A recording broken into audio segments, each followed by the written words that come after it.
नमस्कार, बड़ी खबर तेज नजर के साथ मैं हूं आपके साथ दीपाली। हमारे इस खास शो में होंगी 24 घंटे की सभी बड़ी खबरें पूरे रफ्तार और विश्लेषण के साथ। तो चलिए शुरू करते हैं तेज रफ्तार खबरों का सफर। केंद्रीय मंत्रिमंडल ने देश में काले धन की समस्या से संबंधित विधेयक को मंजूरी दे दी है। प्रधानमंत्री नरेंद्र मोदी की अध्यक्षता में हुई मंत्रिमंडल की बैठक में प्रस्तावित विधेयक के मसौदे को मंजूरी दी गई। सरकार ने वर्ष 2015-16 के बजट में विदेशों में जमा काले धन की समस्या से निपटने के लिए संसद के इसी सत्र में कड़े प्रावधान वाला विधेयक लाने की घोषणा की थी। वित्त मंत्री अरुण जेटली ने लोकसभा में बजट पर हुई चर्चा का जवाब देते हुए मंगलवार को दोहराया कि यह विधेयक इसी सत्र में लाया जाएगा। उन्होंने कहा कि इसमें विदेशों में अवैध रूप से काले धन जमा करने पर 300% जुर्माना और 10 वर्ष तक की जेल की सजा का प्रावधान किया जाएगा। जिस तरह से भारतीय जनता पार्टी और प्रधानमंत्री नरेंद्र मोदी ने चुनाव प्रचार के वक्त काले धन को बड़ा मुद्दा बनाते हुए ये बात कही थी कि उनकी सरकार बनने पर विदेशों से काला धन वापस लिया जाएगा। सरकार बनने के बाद विपक्ष लगातार इस मुद्दे पर सरकार को घेरती रही है, लेकिन अब इस कानून के आने के बाद सरकार काला धन वापस लाने की दिशा में आगे बढ़ती हुई नजर आ रही है। देश की मौजूदा मोदी सरकार के खिलाफ किसानों ने हल्ला बोलना शुरू कर दिया है। दिल्ली के जंतर मंतर इलाके में आज किसानों ने बड़ी महापंचायत का आयोजन किया। भारतीय किसान यूनियन के बड़े नेताओं ने मोदी सरकार को चेतावनी देते हुए कहा कि अगर किसानों की समस्याओं को हल नहीं किया गया और भूमि अधिग्रहण बिल में उनके अनुसार संशोधन नहीं किया गया तो मोदी सरकार के खिलाफ किसान बड़े आंदोलन की शुरुआत करेंगे। किसान तो भारत सरकार को ढूंढ रहा है, 8 महीने से उसको ढूंढते ढूंढते दिल्ली में पहुंच गया। वो नहीं मिल रही अभी कहीं। जब तक वो नहीं मिलती हम यहाँ से जाएंगे नहीं। हमें पता ये चला है कि पार्लियामेंट चल रहा, वहाँ सरकार मिलेगी। जब तक पार्लियामेंट चलता रहेगा हम यहीं रहेंगे और हम सरकार से मिलकर जाना चाहते हैं। फिलहाल पार्लियामेंट सेशन चल रहा है और किसानों ने ये फैसला लिया है कि जब तक पार्लियामेंट सेशन चलता रहेगा तब तक जंतर मंतर इलाके पर उनकी महापंचायत और धरना जारी रहेगा। राज्यसभा में आज कोयला और खनिज बिल को लेकर सेलेक्ट कमेटी की रिपोर्ट पेश की गई। रिपोर्ट टेबल किए जाने के बाद राज्यसभा में विपक्ष ने जमकर हंगामा किया। हंगामा इतना बढ़ गया कि राज्यसभा को कुछ देर के लिए स्थगित करना पड़ा।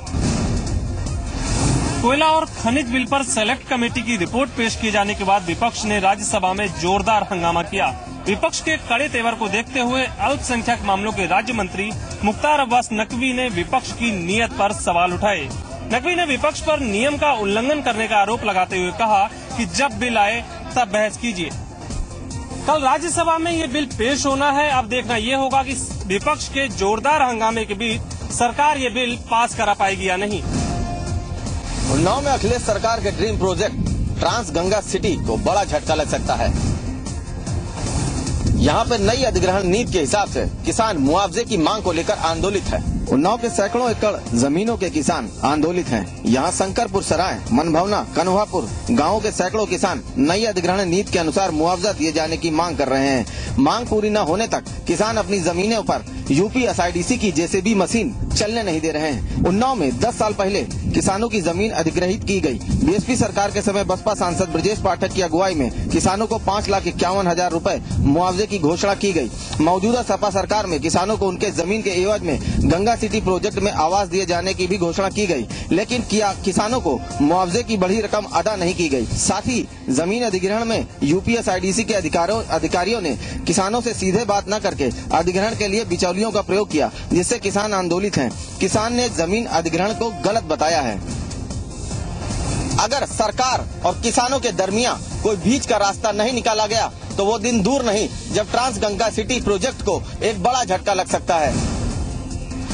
उत्तर प्रदेश में ओलावृष्टि और बेमौसम बारिश से फसलों को हुए नुकसान को लेकर अब राजनीति भी शुरू हो गई है। उत्तर प्रदेश सरकार ने इस मामले में राहत के लिए केंद्र से 500 करोड़ रुपए की मांग की है। फरवरी और मार्च के महीनों में बेमौसम बारिश से उत्तर प्रदेश में जबरदस्त तबाही आई है। खासतौर से बुंदेलखंड और पश्चिमी उत्तर प्रदेश के तकरीबन 22 जिले प्रभावित हुए हैं इस बारिश से और करोड़ों रुपए की फसल तबाह हो गई है। किसान हैरान परेशान है, लेकिन अब सियासी दल इस पर राजनीति करने लगे हैं। हालांकि उत्तर प्रदेश की सरकार ने 200 करोड़ रुपए की तुरंत राहत की घोषणा की है, लेकिन उनके हिसाब से ये राहत राशि कम है, इसलिए केंद्र सरकार पर यह दबाव डाला जा रहा है कि वो कम से कम 500 करोड़ रुपए और इस राहत की राशि में अनुदान के तौर पर दे। केंद्र से यह भी कहा गया है कि वो अपनी एक जांच टीम भेजकर नुकसान का आकलन भी करें। जाट समुदाय को अब केंद्रीय नौकरियों में और केंद्रीय शिक्षण संस्थानों में आरक्षण का लाभ नहीं मिलेगा। सुप्रीम कोर्ट ने ये फैसला दिया है कि जाटों को आरक्षण अब नहीं दिया जाएगा। इसके विरोध में राष्ट्रीय लोकदल आज सड़कों पर उतरा है। राष्ट्रीय लोकदल ने आज केंद्र सरकार का पुतला फूंकते हुए कहा है कि इस मामले में केंद्र सरकार ने कोर्ट में लचर पैरवी की थी, जिसके कारण ये आरक्षण बंद हुआ। राष्ट्रीय लोकदल के प्रदेश अध्यक्ष मुन्ना सिंह चौहान ने कहा है कि राष्ट्रीय लोकदल इस पूरे मामले का गहन अध्ययन करके दोबारा कोर्ट में अपना मत पेश करेगी। उत्तर प्रदेश सरकार की कैबिनेट बैठक में कल एक अहम फैसला लिया गया, जिसमें महापौरों के अधिकार में कटौती की गई। इस पूरे मामले को लेकर के आज विधानसभा में भी जमकर हंगामा हुआ है। इसके अलावा तमाम विपक्षी दलों ने भी सरकार की जमकर मुखालफत की है। लखनऊ के मेयर दिनेश शर्मा ने भी सरकार पर गंभीर आरोप लगाए हैं और ये कहा है कि एक के बाद एक अधिकारों में कटौती करना लोकतांत्रिक व्यवस्था पर चोट है और इसके लिए एक बड़ी बैठक करके जल्द ही सरकार के खिलाफ प्रदर्शन का फैसला लिया जाएगा। यह भी तय किया गया है कि इस पूरे मामले को लेकर के राष्ट्रपति भवन से लेकर के संसद भवन तक भी मार्च करने की अगर आवश्यकता पड़ी तो बीजेपी दबाव बनाएगी। उत्तर प्रदेश में ज्यादातर नगर निगमों में बीजेपी का कब्जा है। समाजवादी पार्टी को ऐसा लगता है कि इन तमाम नगर निगमों में अगर बीजेपी का कब्जा है और बेहतर काम हो सकता है, ऐसी जगहों पर बीजेपी के जो मेयर हैं या सांसद हैं वो अपनी छवि को दूसरे तरीके से सामने ले जाएंगे। यहाँ तो कटौती की बात हो रही है। लोहिया के अनुयायी लोग सारे अधिकार अपने पास रखना चाहते हैं। निर्वाचित मेयरों के अधिकारों की कटौती की बात की जा रही है। क्यों उनको हटाने की कोशिश हो रही भाई?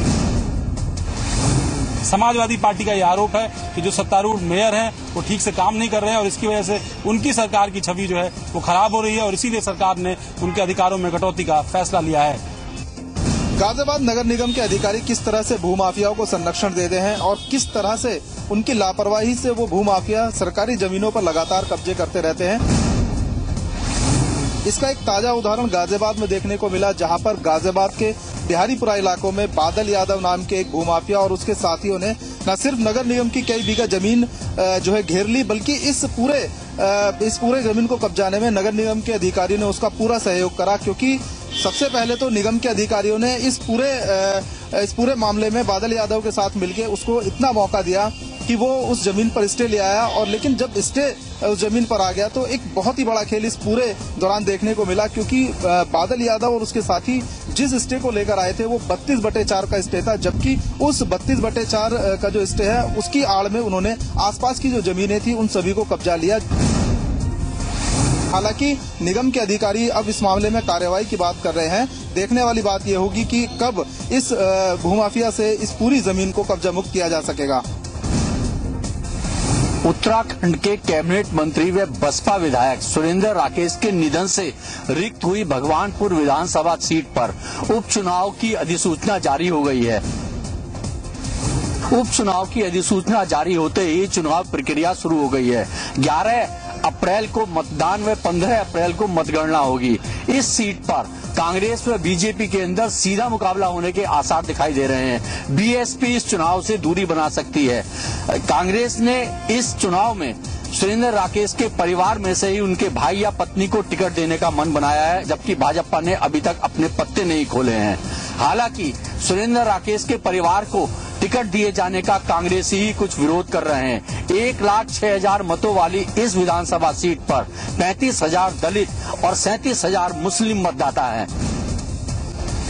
28 विधानसभा भगवानपुर के उपचुनाव की तैयारियां प्रारंभ हो गई है। 17 मार्च कल से नामांकन लगातार कार्यक्रम चल रहा है, जो 24 तारीख तक चलेगा। अब देखना यह है कि इस सीट पर चुनाव क्या गुल खुलाता है।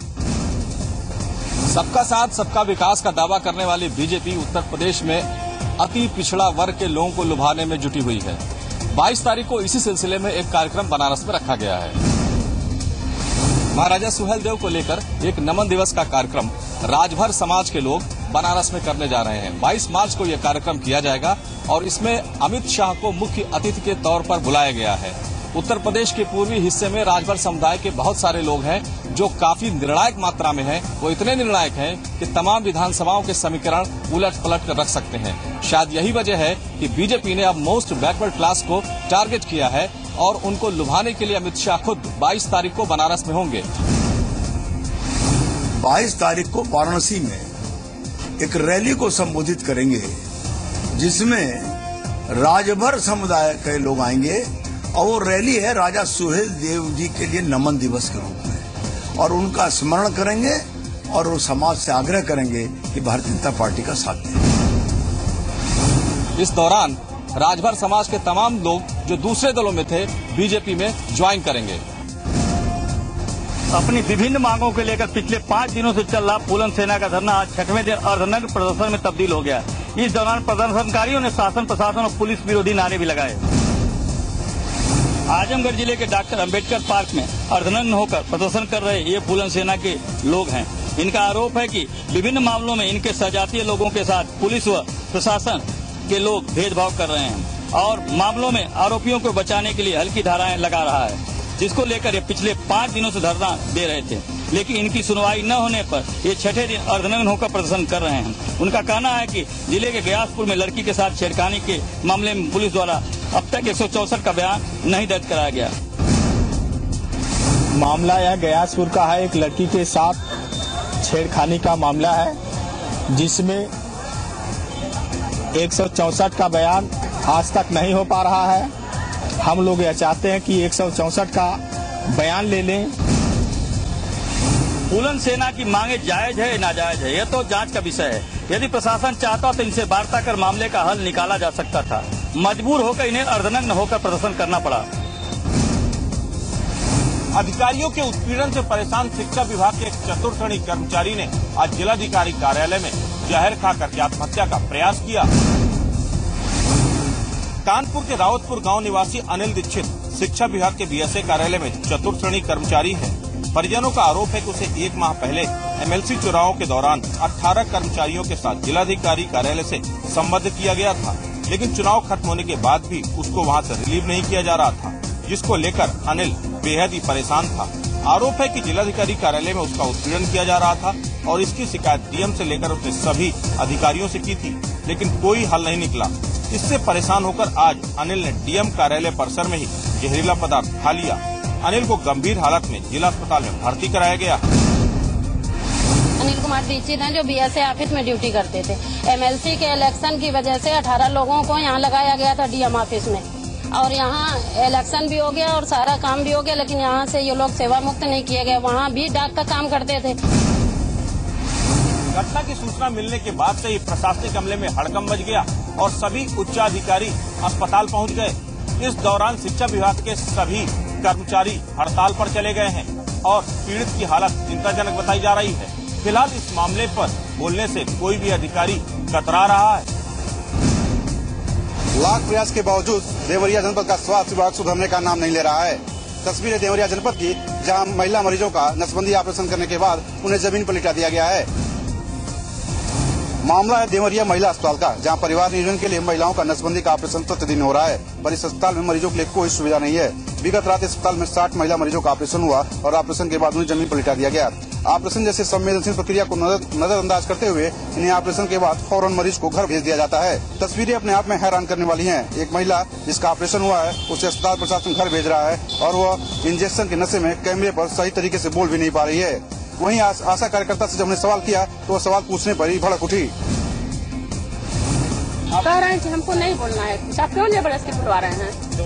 हाँ, तो हमको नहीं बोलना है तो मत बोलिए। ऑपरेशन होने के बाद भी उसको बिस्तर पर लेटाया जाता है, न कि उसको जमीन पर लेटाया जाता है। ऑपरेशन होने के बाद जब मरीज सेटिल हो जाता है तब उसके एम्बुलेंस के माध्यम से भिजवाया जाता है। जिम्मेदार अफसरों का दुर्भाग्यपूर्ण बयान अपने आप में हैरान करने वाला है। पढ़े बेटी बढ़े बेटी के नारे के सारे सरकार बेटियों को स्कूल भेजकर उन्हें शिक्षित बनाने का काम कर रही है, लेकिन मथुरा में एक बेटी के स्कूल न जाने के कारण उसके माता पिता को एक ऐसा कदम उठाना पड़ा जिसको हम जायज तो नहीं कह सकते, लेकिन उनकी मजबूरी को समझ सकते हैं। भगत सिंह गांव के ही एक पब्लिक स्कूल में चौकीदारी की नौकरी करता है, जिसके पास 3 बेटियां और 2 बेटे हैं, जिसमें से एक बेटी स्कूल न जाने की जिद पर अड़ी हुई थी। उसकी जिद के आगे माता पिता की एक न चली, लेकिन माता पिता को इतना गुस्सा आया कि उसकी पिटाई की और उसको रस्सी से बांधकर मोटरसाइकिल से स्कूल ले जाया गया। फिर मामला प्रकाश में आने के बाद पुलिस ने भगत सिंह को गिरफ्तार करके जेल भेज दिया है। वेतन न मिलने से आक्रोशित मनरेगा कर्मचारी आज तीसरे दिन भी विकास भवन के सामने धरने पर बैठे हैं और नारेबाजी कर अपना विरोध जता रहे हैं। उनकी मांग है कि उनके वेतन का भुगतान वो मांग आज नहीं मानी जाती है तो कल से भूख हड़ताल करने के लिए बाध्य होंगे। भारत सरकार की महत्वाकांक्षी योजना मनरेगा कर्मचारी आज तीसरे दिन भी हड़ताल पर हैं। विकास भवन परिसर में बैठे मनरेगा कर्मचारियों में तकनीकी सहायक, अतिरिक्त कार्यक्रम अधिकारी आज शामिल हैं। विकास भवन के सामने विकास कार्यों को ठप कर एक कर्मी बैठ गए हैं और सरकार खिलाफ नारा लगा रहे हैं। उनका कहना है कि हमारी मांगी जब तक पूरी नहीं होगी तब तक हम ये धरना करते रहेंगे।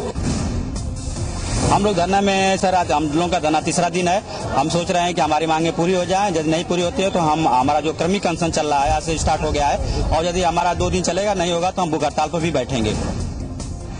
मार्च का महीना है, पूरे साल का लेखा जोखा और योजनाओं का क्रियान्वयन 31 मार्च तक होना था, लेकिन इन अधिकारियों और कर्मचारियों के अनिश्चितकाली धरने पर बैठ जाने से सरकार की महत्वाकांक्षी योजना जो ग्रामीणों के उत्थान और विकास के लिए बनाई गई थी धूमिल होती नजर आ रही है। बलरामपुर में एक प्रिंसिपल ने नाबालिग छात्रा के साथ पहले तो अश्लील हरकत की, फिर बाद में रेप का प्रयास किया। छात्रा ने जब इसका विरोध किया तो आरोपी प्रिंसिपल ने छात्रा की पिटाई की। मामला है बलरामपुर कोतवाली नगर थाना क्षेत्र के रामकृष्ण परमहंस उच्चतर माध्यमिक विद्यालय का। यहाँ पर कक्षा 9 में पढ़ने वाली छात्रा के साथ वहीं के प्रिंसिपल ने अश्लील हरकत की और रेप का प्रयास भी किया। मासूम किसी तरह प्रिंसिपल के चंगुल से छूटकर घर पहुंची और अपनी आप बीती परिजनों को सुनाई। परिजन सैकड़ों लोगों के साथ स्कूल पहुंचे और जमकर हंगामा किया। उधर जब पुलिस को सूचना मिली तो पुलिस टीम स्कूल पहुंची और आरोपी प्रिंसिपल को गिरफ्तार कर ले आई। रामकृष्ण परमहंस इंटर कॉलेज भगवतीगंज में एक छात्रा ने जो है प्रधानाचार्य पर छेड़खानी का आरोप लगाया था। इसके परिजन की तरफ से तारीफ मिली है, मुकदमा पंजीकृत कर दिया गया है। पीड़िता के परिजनों की तहरीर पर पुलिस ने मामला दर्ज कर लिया है। पास्को एक्ट के तहत मामला दर्ज कर लिया है और पीड़ित आरोपी प्रिंसिपल को जेल भेज दिया है। मुरादाबाद में एक बार फिर गुरु और शिष्य का पवित्र रिश्ता तार-तार हो गया। मुरादाबाद के पाकबाड़ा क्षेत्र में रहने वाली कक्षा 9 की एक छात्रा अपने घर में अकेली थी। इसी बीच उसे कोचिंग पढ़ाने वाला उसका टीचर उसके घर पर आ गया। छात्रा को घर में अकेली देखकर टीचर द्वारा छात्रा के साथ बलात्कार किया गया।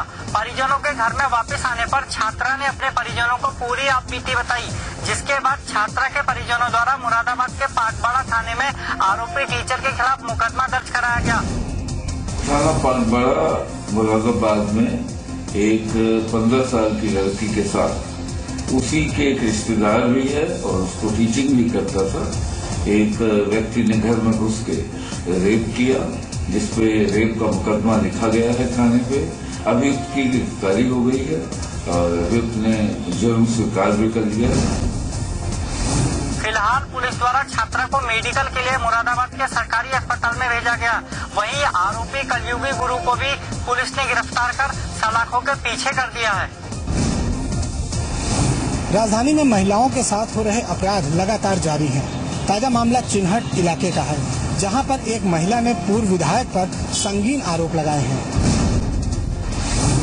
महिला का कहना है कि पूर्व विधायक कौशलेंद्र योगी ने उसे धोखे से घर में बुलाया और उसे शराब पिलाकर उसके साथ दुष्कर्म का प्रयास किया। महिला को 2 दिनों तक घर में बंधक बनाकर रखा। महिला के होश में आने पर विधायक ने फिर से उसके साथ दुष्कर्म करने की कोशिश की तो महिला ने अपने आप को एक कमरे में बंद कर लिया, जिसके बाद पूर्व विधायक कौशलेंद्र योगी फरार हो गया। महिला ने इस बात की सूचना स्थानीय पुलिस को दी, जिसके बाद मौके पर पहुंची पुलिस ने दरवाजा तोड़कर महिला को आजाद कराया। फिलहाल महिला की हालत अभी ठीक नहीं है और उसको इलाज के लिए अस्पताल में भर्ती कराया गया है। जब सूचना मिली, सिपाही पहुंचे वहां पर, महिला चिल्ला रही थी तो वहां पर दरवाजे को तोड़ के देखा गया तो वहां पर केवल महिला मिली और कोई नहीं। पुलिस अब इस पूरे मामले में आरोपी पूर्व विधायक कौशलेंद्र योगी की तलाश कर रही है।